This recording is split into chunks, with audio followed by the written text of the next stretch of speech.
घायल शेर की सांसें उसकी दहाड़ से भी ज्यादा भयानक होती हैं। फैंस के बीच सुपरस्टार यश की फिल्म केजीएफ के दूसरे पार्ट को देखने का उत्साह बरकरार है। फिल्म में यश के किरदार रॉकी को दर्शकों के द्वारा खूब पसंद किया गया था और इस फिल्म में उनका एक डायलॉग सबसे बड़ा योद्धा माँ होती आज भी लोगों की जुबान पर रहता है। हाल ही में यश ने एक इंटरव्यू के दौरान फिल्म केजीएफ 2 के बारे में कई खुलासे किए। इस बात में कोई दो राय नहीं है कि केजीएफ 2 इस साल रिलीज होने वाली बहुप्रतीक्षित फिल्मों में से एक है। फैंस सीरीज के अगले चैप्टर के खुलने का इंतजार कर रहे हैं। यश ने फिल्म केजीएफ 2 के बारे में बात करते हुए कहा कि ये पहले से ज्यादा धमाकेदार होगी। उन्होंने बताया कि केजीएफ 2 बड़े पैमाने पर रिलीज होने जा रही है। यदि आपने केजीएफ 1 देखा है तो आपको इस बात का अंदाजा होगा कि ये किस तरह की फिल्म है। फिल्म को देखने में केजीएफ 1 से 5 गुना ज्यादा मजा आने वाला है। अगर फिल्म केजीएफ की कहानी की बात करें तो ये एक ऐसे बच्चे की कहानी थी जो मुंबई की सड़कों पर पला बढ़ा है और कोलार की सोने की खानों तक अपना सफर तय करता है। रॉकी की माँ उससे कहती है कि तू कैसे जिएगा मुझे नहीं पता,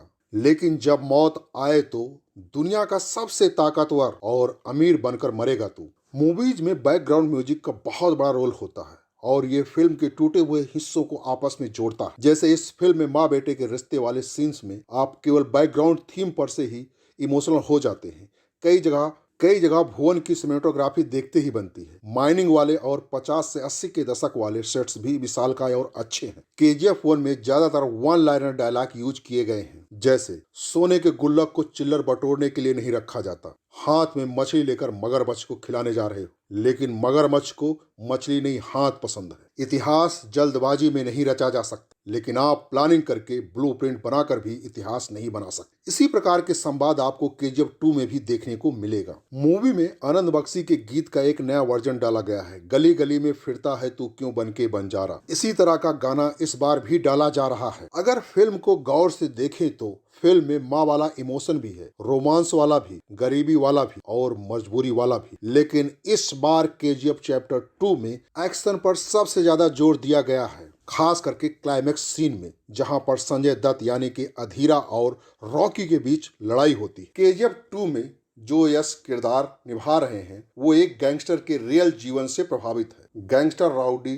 थंगम के जीवन से लिया गया है, जिसका 1997 में पुलिस ने इनकाउंटर कर दिया था। लेकिन केजीएफ के डायरेक्टर प्रशांत नील ने अपने एक इंटरव्यू में इसे इनकार कर दिया था। परंतु केजीएफ के पोस्टर में दावा किया गया था कि केजीएफ एक सच्ची कहानी पर आधारित है। उस समय की मीडिया रिपोर्ट के अनुसार थंगम को कुख्यात चंदन तस्कर के बाद दूसरे स्थान पर माना जाता और उसे बीरप्पन जूनियर करार दिया गया। थंगम को स्थानीय लोगों का समर्थन मिलता था क्योंकि वो बीरप्पन की तरह एक रॉबिन हुड के रूप में जाना जाता। जब थंगम की मृत्यु हुई तो वो केवल 25 वर्ष का था। केजीएफ के पहले हिस्से में हमें कोलार गोल्ड फील्ड्स में अपना एक छत्र राज कायम करने वाले गरुणा की कहानी दिखाई गई। गरुणा सोने के इस खान का मालिक था और यहाँ काम करने वाले लोगों पर बहुत अत्याचार करता था। रॉकी यानी कि राजा कृष्णप्पा बैर एक गरीब घर का बच्चा जिसकी माँ पैसे की कमी से इलाज न मिल पाने के कारण मर गई थी, लेकिन उसने मरते समय अपने बेटे से वचन लिया था कि वो बड़ा होकर बहुत ताकत और पैसा कमाएगा और जल्द ही रॉकी भाई नाम का एक डॉन बन गया। उसका बड़ा होता नाम देख कोलार खान को हथियाने के लालची लोग उसे गरुणा को मारने के लिए सुपारी देते हैं। पहली बारी में फेल होने के बाद रॉकी गरुणा को उसके गढ़ में यानी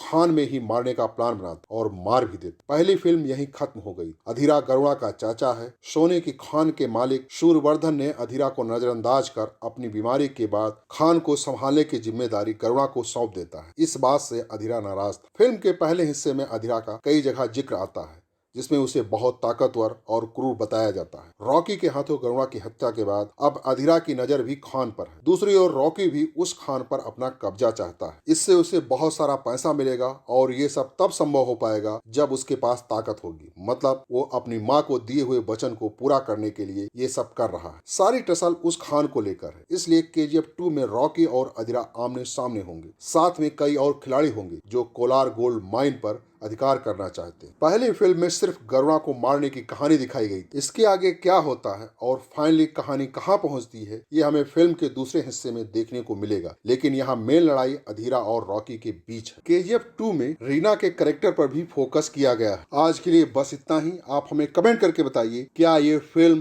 भारत की सबसे बड़ी हिट फिल्म साबित होगी।